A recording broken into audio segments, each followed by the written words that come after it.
Mahalagang paalala, ang lahat ng mga balitang aking inihahayag ay hindi sa akin mismo nanggaling. Ito ay galing sa mga source ng Aldab Nation sa iba't ibang social media platform.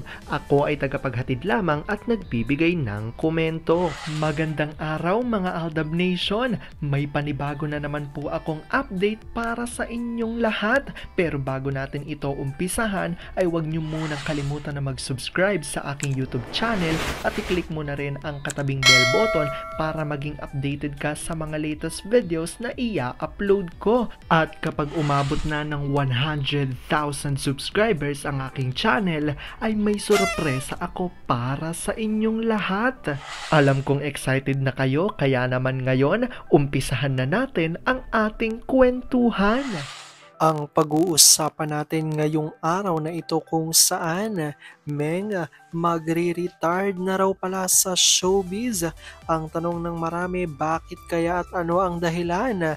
At kailan nga raw ba magaganap ang big revelation ng Machard family? Pero bago ito mag-retired, may aaminin nga ba muna? Hala, magpapaalam na talaga siya sa showbiz? Gaano nga ba ito katotoo? May sapat nga bang ebidensya ang makakapagpatunay rito? Well, yan ho ang ating aalamin at pag-uusapan ngayong araw na ito. Pero bago ho yan, ay bibitinin ko muna kayo ng kaunting-kaunti lamang kung saan magbasa muna tayo ng mga nakakatuwang post ni My name is Theo01 sa Twitter. Kaya naman wag na natin patagalin pa. At sabi niya sa kanyang tweet, "Love, wanna try new? What? A new one? Worthy? Sweaty? Extra spicy? More than that? Make it quick. Not too fast, my love. I'm in a hurry eh. Wanna try it or not? Would love to. Who's on top? Silly. You, of course. Let's do it. Hey, baby. Who's with you? Me. Wawaan na pornada ang kanyang demo kay M.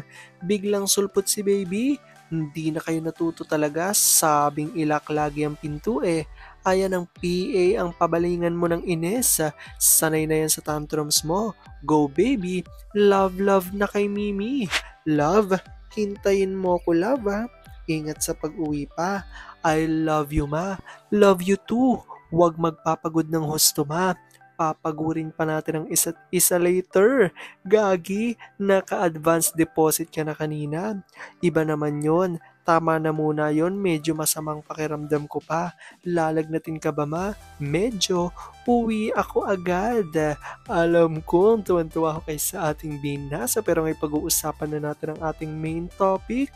Oops! Wait lang, saglit lang to. May ipapaalala lang ako para sa mga bago pa lang sa aking channel. Huwag niyong kalimutan na mag-subscribe sa aking YouTube channel at i-click niyo na rin ang notification bell para lagi kayong updated sa mga latest videos na i-upload ko at para maging parte na rin kayo ng aking Fanatics channel family. Well, alam kong super excited na kayo sa ating kwentuhan, kaya naman dumako na tayo sa ating main topic. Gaano nga ba katotoo na si Meng ay magre-retired na raw pala sa showbiz? Tanong tuloy ng marami, bakit, sa anong dahilan? At kailan nga ba ang big revelation ng Machard family? Ito na nga ba yon? Meng, may aaminin nga ba muna? Hala, magpapaalam na talaga ito sa showbiz. Gaano nga ba ito katotoo at may sapat nga bang ebidensya makakapagpatunay rito? Well, alam kong super excited na kayo malaman yan, kaya naman, wag na natin patagalin pa. Unang-una nga dyan ay galing sa tweet ni Larry 1973 at ayon sa kanya, so after nung kay, si NL naman, makakaperehan ni Alden sa movie. Next year na yon. Ngayon, tanggap ko ng semi-retired na si Main sa showbiz. Ang hinihintay ko na lang ay ang big reveal. Sana next year, Aldab pa rin. Sigaw nga ng marami galing kay L at Fan Spinster. Naks, kahit panay so-so lang ang results ng mga projects ni A, pinaka-in-demand pa rin sa collab. Talagang balak nilang suyurin lahat ng LL ng showbiz para i-partner sa kanya bago siya palayain. Laki talaga ng takot nila sa Aldab. So kita-kits sa 35th birthday ni A ha?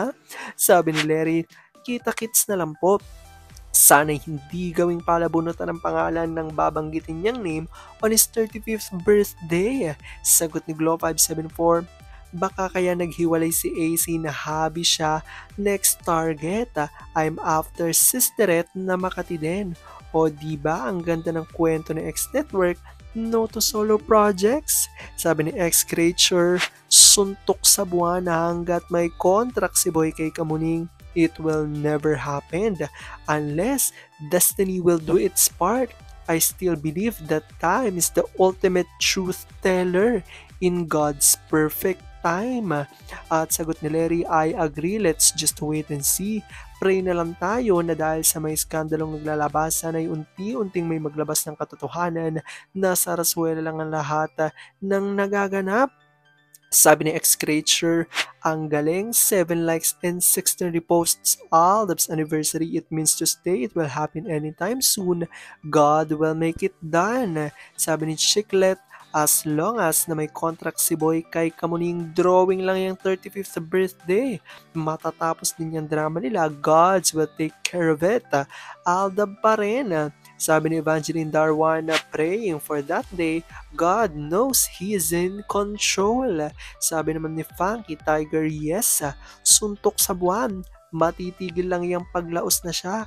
Wala nang paglagyan sa kanya like before nang pinakiusap siya sa EB. But God gave him a chance, gave him a lucky charm in the person of NMM and later ADN. But at the rate he's doing now, parang pabagsak na naman siya, lalo't ayaw silang pagsamahin. Makikita nyo nga mga Aldab Nation na ito nga ang nireveal ng ilan sa mga Aldab Nation source. Kasi pansin nga natin at nakita naman natin sa ating mga binasa, pansin nga ng mga netizens na parang iniisa-isang araw ang lahat ng mga leading lady na i-partner si Alden, di ba, bago ito tuluyang pakawalan niya raw at bago ito payagang umamin sa di umano'y tunay na relasyon nito kay Ming. At dahil dito, sabi nga ng ilan sa mga Aldab Nation at sa mga netizens ay baka nga daw ito ay isa sa pahiwatig na nag-retired na nga o pa-retired na nga raw unti-unti si Meng dahil nakikita nga natin na hindi na nga at parang tila nawawalan na nga silang pag-asa na magkasama muli sa isang proyekto sina Alden at Meng. Kaya ayon sa kanila baka nga raw nag-retired na talaga si Meng, hindi lang natin alam at masaya nga daw sila sa kanilang pamilya which is ang matured family ayon nga yun sa mga Aldab Nation. Kaya wag nga raw mag-alala na kahit na nakikita nga natin si Alden na partner ng iba't ibang love team at marami mga lumalabas na kung ano-anong balita at siniship si Alden sa iba't ibang mga leading lady, ay wag nga raw mag-alala dahil isa pa rin ang uuwian niya at yan ay nag-iisang arawan namin guys sa buhay niya ayon yan sa mga Aldab Nation. At marami nga rin ang natutuwa kung totoo man na magre-retired na si Meng dahil mas mabuting araw at sana'y ganoon din si Alden para makapag-focus nga raw sila sa kanyang mga buhay at sa kanilang buhay pamilya. Yun yan sa mga Aldab Nation. Alam ko dahil dito marami sa inyo mas lalo ngayong kumakapit at naninindigan na Aldab nature is real.